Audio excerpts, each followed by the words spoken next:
All right, guys. Hi. Wanted to chime in here a bit. Been doing this series on Matthieu Pageau's The Language of Creation. And watching this video of John Vervaeke and Jordan Hall, they just had a discussion that was released today.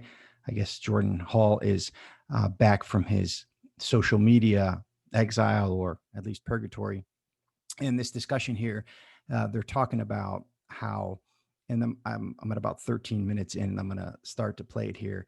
And I want to think about how this idea of relevance realization, and Jordan's going to go into how these, he calls heterogeneous parts, come together to form an integrated whole. And he's going to talk about this at the individual level, and then he's going to kind of bring it up to a more interpersonal level.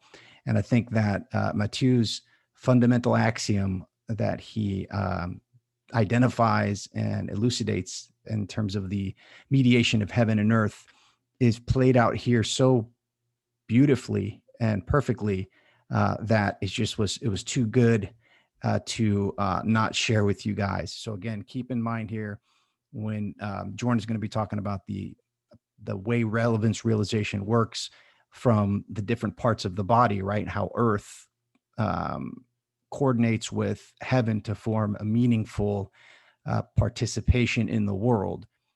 So I'm going to share my screen here and let's have a little fun here. So.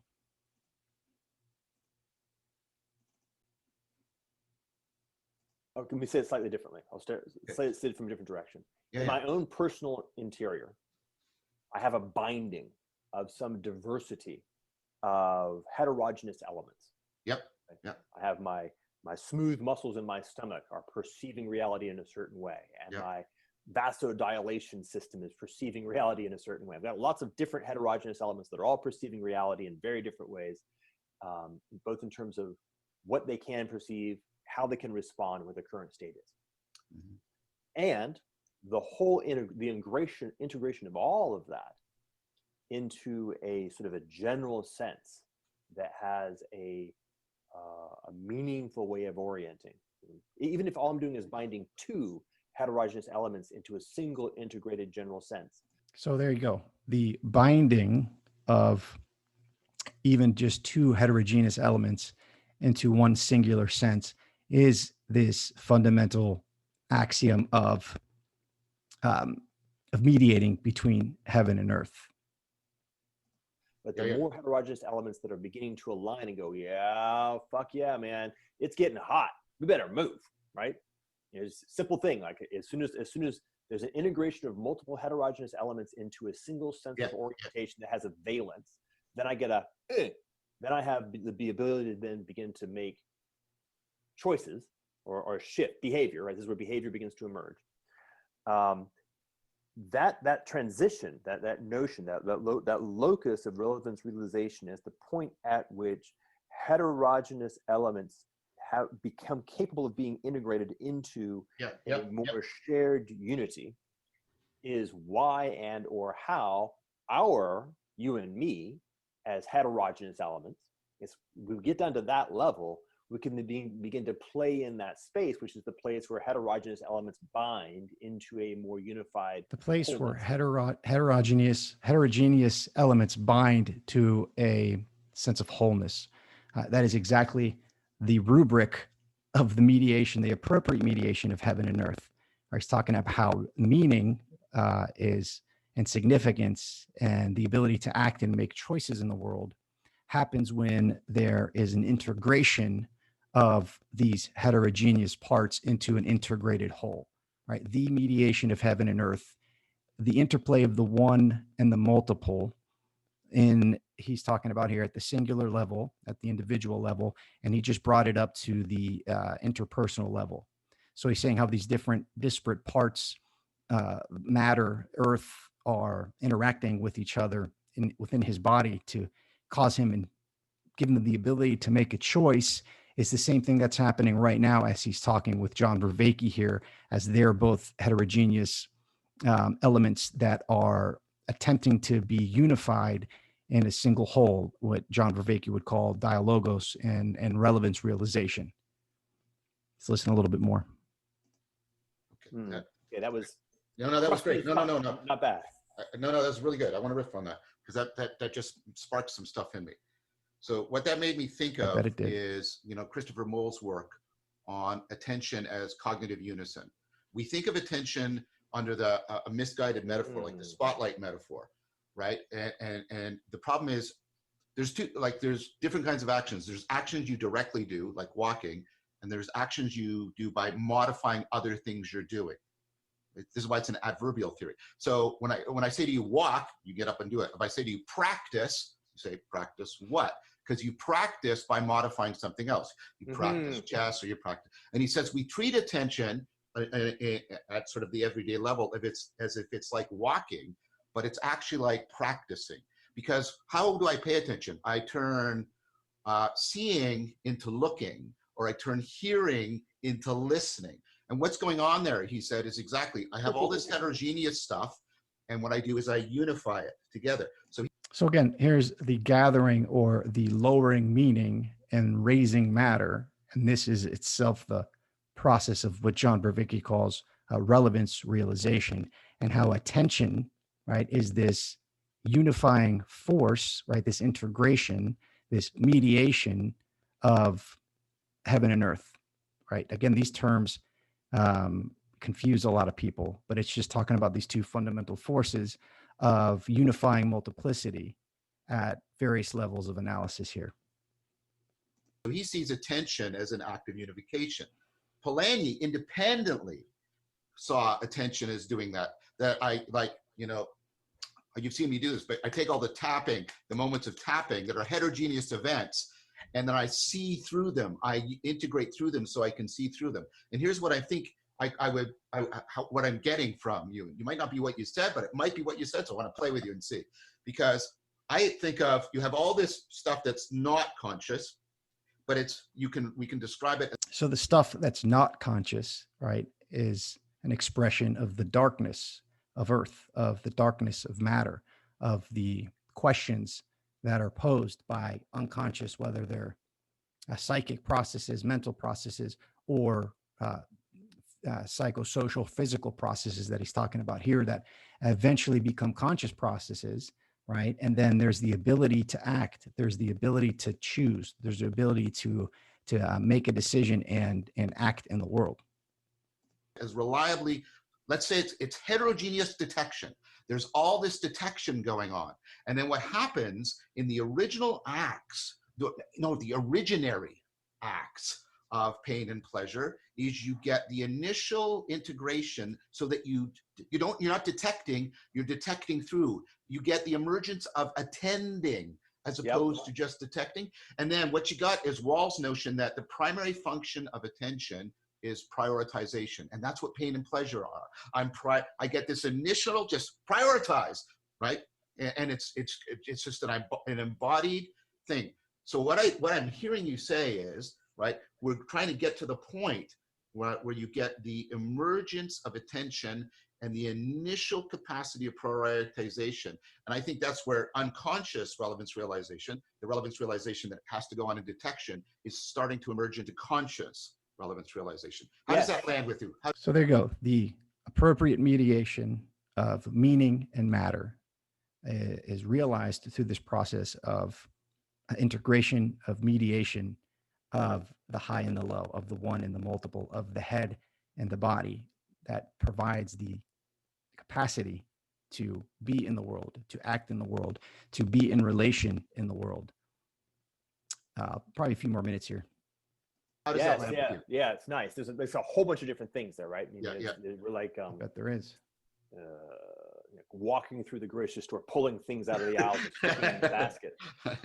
So one thing I have in my mind is like, just to kind of hold as a metaphor, is I'm sort of, what's the first person experience of a very early cell that has photoreceptors?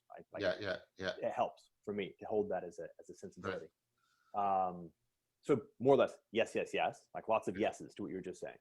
A reminder, almost like I would like to recapitulate that based on the yes, and therefore let's remember that if we're endeavoring to now consciously or intentionally begin to explore how to generate a higher level of competence in distributed cognition, we can begin to use this theory to support that work, right? So that's the secondary move. Okay. Another thing they came up with something like the loop from perception to expression, of which the simplest version of expression is action, right? So yes. The loop from perception to expression. So heaven informs perception, right? And earth expresses.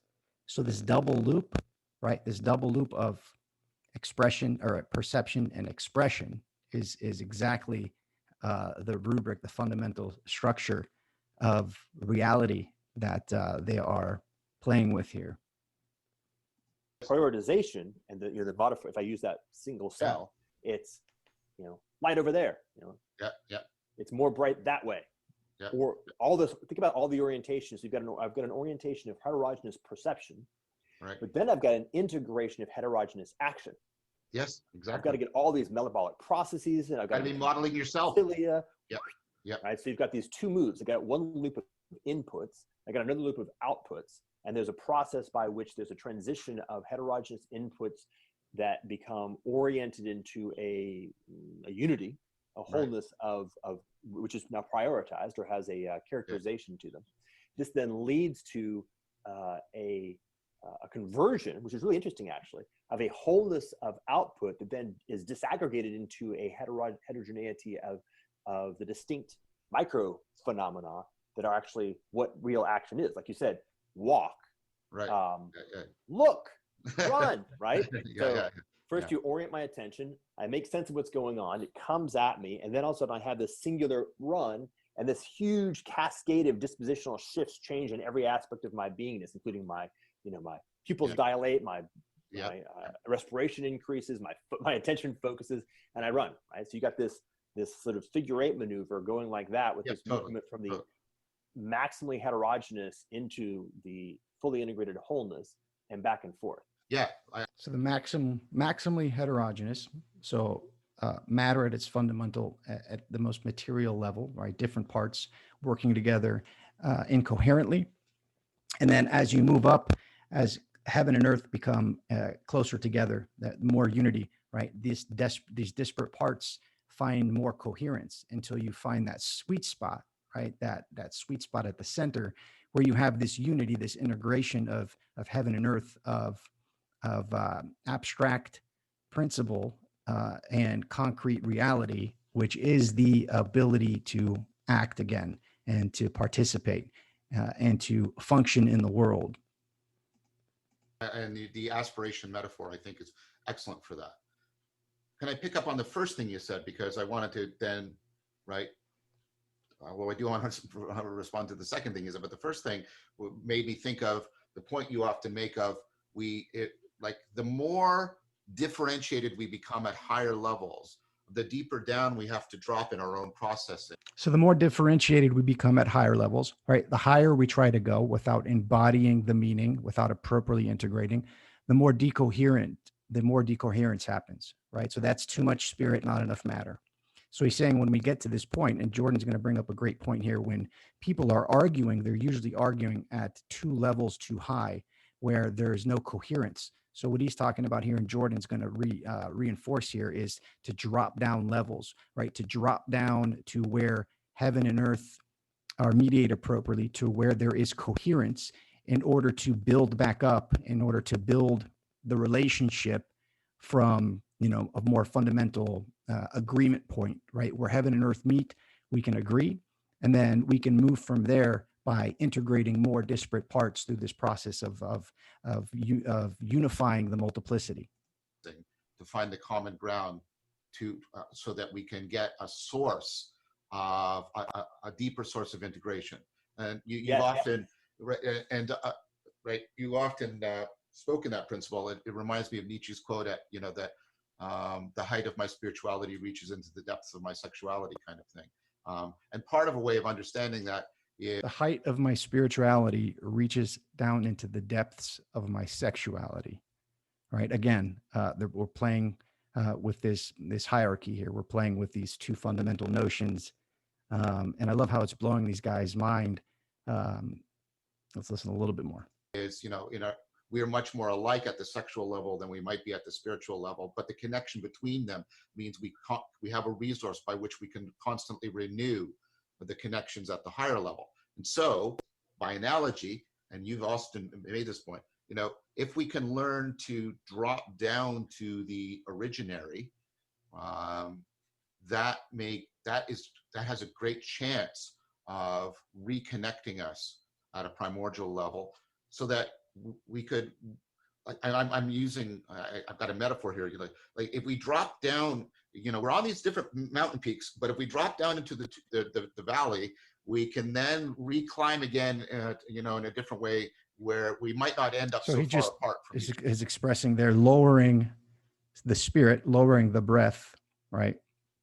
He's talking about lowering, he even uses the mountain metaphor here of going down the mountain into the valley, right? Going down where there is more potential, and in this analogy, right, where there is more fundamental agreement, where there is coherence between heaven and earth, right, where the integration is continuing, right, as it breaks down, as you get into higher order and higher up the mountain, and you diverge on your path.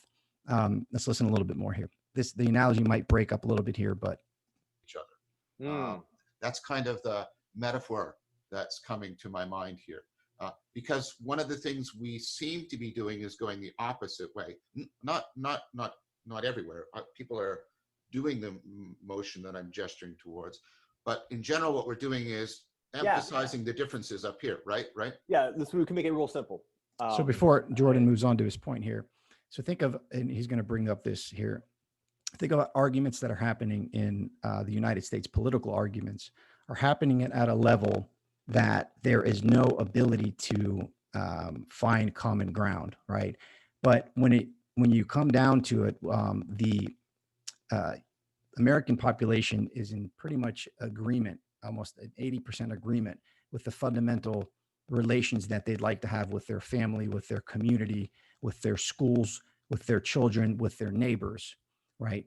But so he's going to talk about here going back down to this common ground where heaven and earth are integrated appropriately, where there is coherence in order to build up into these higher levels with a more integrated and holistic view. I discovered this when, it's funny, I actually sent Greg an essay I wrote on a theory of justification, which was literally just like an itch, because when I was in law school, I went to Harvard Law School in the late 90s. What I noticed was people are really absurdly terrible at arguing with each other. Yes. Conversation, two people ostensibly well-educated, smart people having a conversation. If I just paid attention to the conversation, it was obvious that effectively if I went 2 levels down in their language, right, the semantic models that they were using, the meanings of the words that they were using. Again, go back to I think the second video, or into the language of creation, where he literally uses the analogy of how language is generated from meaningless marks on a page to more coherent, the phonetic alphabet, and then putting disparate words together to form, or different disparate letters together to form words, right? And eventually you go to form, significant, meaningful sentences, and dialogue happens. He's literally saying that you need to go down to the lower levels where the coherence is happening, right? So there you go. And to some sense, the values and the grounding of what those words were, the dispute was happening here, but they were fighting up here, up there, and there's 0% chance that this is going to do anything. Right? It's just right. So back to the point. Precisely that, right? A recognition that, almost as a simple heuristic practice, if we find ourselves in disagreement, the first, if heaven and earth disagree, actually, is to go down a level, go deeper. Keep going until you find a point at which you can actually say, "Oh, got it. Oh, I see. Now I see what you're talking about. It didn't make sense before." Right. So you go back down to where there is the ability to make sense, to where heaven and earth cohere, to where relationship can occur, and then from there, it's working from first principles is essentially what what he's saying here. Almost all disagreement happens at the level of okay, there's two pieces to it. Yeah. This seems interesting, actually. Okay. So one is what Benita Roach calls bad mappings, which is just to say a failure to recognize this stack, this hierarchy.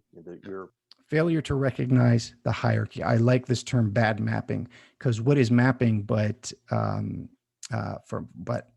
combining the blueprint, the map with the territory, right? If the map matches the territory, you have coherence, you have relationship, right? If you have bad mapping, you have this disintegration between the blueprint and the material execution. If you're building a house with a bad blueprint, no matter how good the tools are, and no matter how good the quality of the product is, ultimately, it's not going to be built appropriately. You can use the same analogy for an argument and for coming into the ability to make sense together. From first person or lived all the way up to propositional. Right. Participatory to propositional, right? And recognize that my meaning of a given term is a bespoke connection between a repeatable semantic parsing.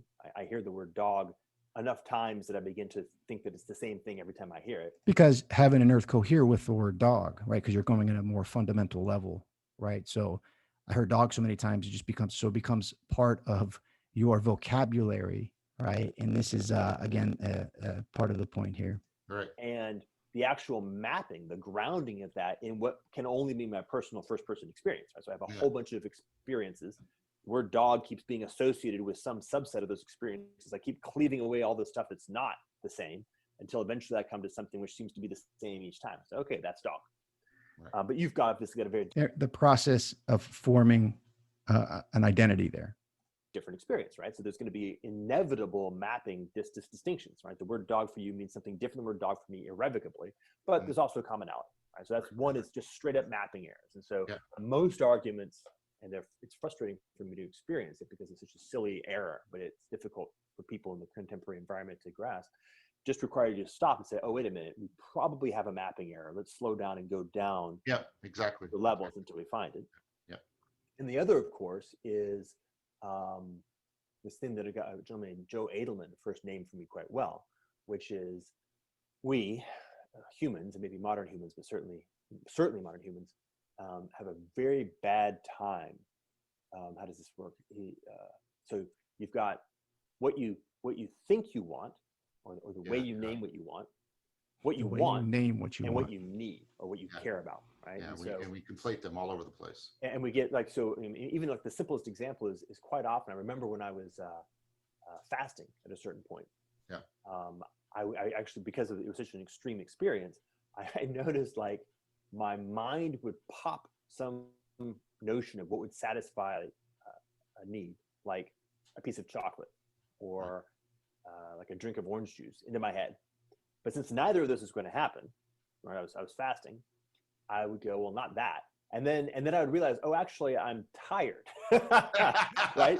So the actual underlying need is I'm tired. My mind's like, I don't know, maybe chocolate will work. I don't know. What about orange juice? Like, I don't fucking know how to do this thing. Living's tough, man. I'm like, wow, we really do actually have a really hard time connecting and if you shift it from like that simple first person experience way of describing it, say at the bottom are something like let's go back to our previous language. It's like our heterogeneous felt sense of where we are, what our current state is, and all the distinct aspects of self kind of sending in basically a status report. Things aren't going well, like that level at the level of valence, right? And then the translation from valence into adverb and from adverb into adjective is fraught with error, right? We sometimes suck at it, most of the time not particularly good at it. Transposition errors.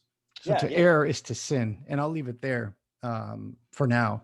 He was talking about when he was fasting, right? And this idea of our mental conceptions not matching the reality that our body holds for us, because we don't take care of our body. And then New Year's comes. Stop sharing this. So New Year's comes and we want to make a New Year's resolution. We want to decree from on high that we will now eat right and work out. We've been abusing our bodies for the last year. And then we think that, you know what, I'm just going to decide to start eating right and start working out. And then you have the intention, right? You drop it down from heaven to earth that, hey, guess what? We're going to work out now and we're going to start eating right. But the body has distributed all of the junk food and all of the bad habits in like an embodied memory, right? So it's not so easy to integrate heaven and earth when you neglect one side of the equation for a long time. But anyways, I just wanted to pop on. Would love to hear what you guys think. I thought this was a good expression of the things that I've been reading and been talking about on my page lately. So let me know what you guys think, and see you next time.